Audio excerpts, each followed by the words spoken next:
Hello and welcome to this video about nonmetals. In this video we're going to take a look at the properties of nonmetals, bonding in nonmetals, and then we'll look at some specific nonmetals like hydrogen, the halogens, and the noble gases. When nonmetals are solid, they're usually powdery or brittle. They're definitely not malleable like our metals. Nonmetals are not good conductors of heat or electricity. And living things are made out of some very common nonmetals: oxygen, carbon, nitrogen, and hydrogen. Nonmetals are found to the right of the metalloids. If we see our little stair-step metalloids here, everything to the right of that is nonmetal except for hydrogen. Hydrogen is way over here and it's also a nonmetal. The noble gases are the only group on the periodic table that is completely nonmetal. The halogens here are nonmetals all the way up until iodine. Astatine is actually a metalloid. So let's look at bonding in nonmetals. Nonmetals can bond with metals, and when they do so, they gain one or more electrons from the metal. This makes the nonmetal negatively charged because it's added some electrons to itself, so more negative charge. Nonmetals can also bond with other nonmetals, and when they do this, it's called a covalent bond because they end up sharing their electrons between each other. An example of this would be carbon dioxide. In carbon dioxide, there's one carbon and two oxygens, and the carbon and the oxygens are covalently bonded. Now let's take a look at some specific elements. Let's start by looking at hydrogen, the simplest element. About 90% of all the atoms in the universe are hydrogen atoms. Most hydrogen on Earth is found in water molecules. Actually, when hydrogen exists alone, it goes around in a diatomic molecule. A diatomic molecule is one that consists of two atoms of the same element in a covalent bond.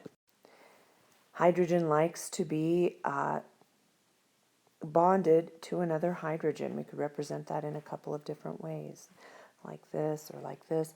Oxygen is another element that likes to go around in a diatomic molecule. Fluorine, chlorine, bromine as well are elements that exist diatomically. Hydrogen, since it only has one electron, is highly reactive. It will combine with other nonmetals and share that electron. For example, when it combines with oxygen to form water. It can also gain an electron when it combines with an alkali or alkaline earth metal. An example of one of these products would be sodium hydride. That would be formed when hydrogen takes an electron away from sodium. Now let's take a look at the halogens right here in this group. Fluorine, chlorine, bromine, iodine, and astatine are the halogens. They're very reactive in their elemental form. They have 7 valence electrons.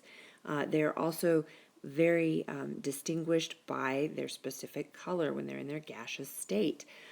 Chlorine is this greenish yellow color. Bromine is kind of a reddish orange. Iodine is violet.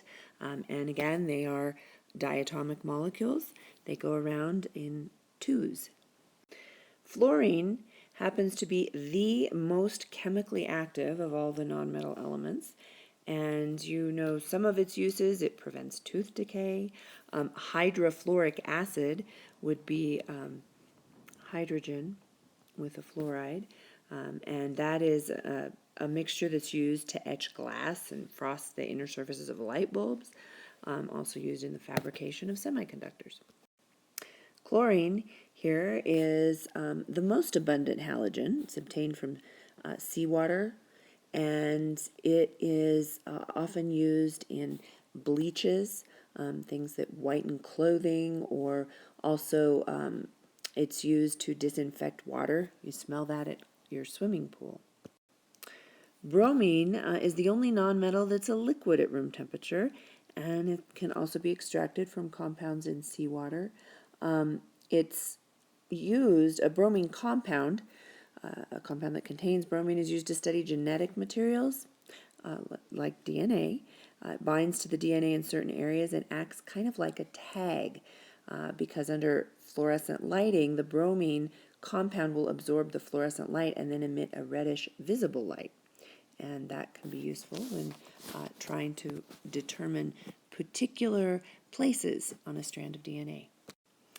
Iodine is a solid at room temperature. It's obtained from seawater, and it is an important part of our diet.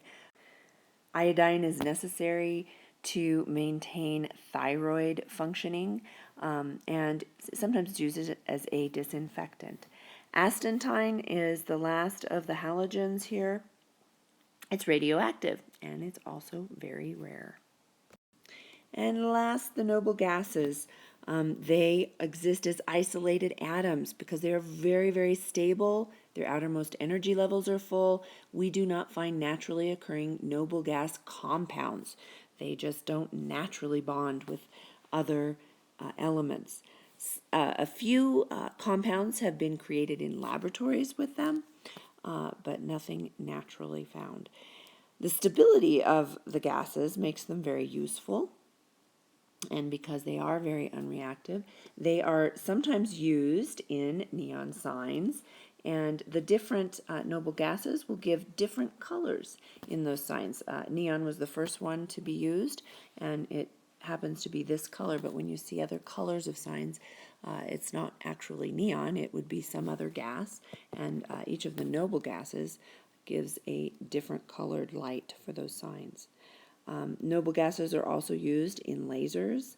Helium neon lasers produce very intense red beams, and so those are sometimes useful as well.